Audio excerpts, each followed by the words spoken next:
Necesitamos calentar las tuberías. Necesitamos. Means, we need.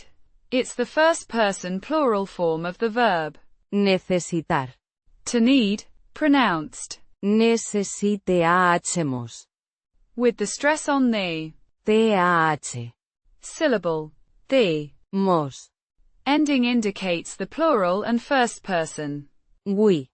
This is the conjugated verb that drives the sentence's action. Calentar. Means, to heat, or to warm up. It's the infinitive form of the verb. But here it's conjugated to agree with the subject. Nosotros. We, implied within. Necesitamos. Pronounced. Kah-len-TAHR.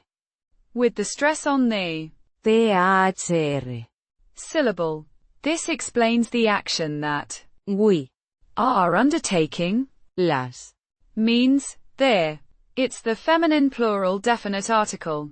Pronounced. Las. A simple and short sound. This is the article modifying. Tuberías. Which is feminine in this case. Tuberías. Means, pipes, or tubes. It's the plural feminine noun. Pronounced. Tuberías. With the stress on the. Ri. Syllable. This is the object of the verb. Calentar. Putting it together. Necesitamos calentar las tuberías. Means, we need to heat the pipes, or, we need to warm up the pipes. It's a straightforward statement indicating a necessary action.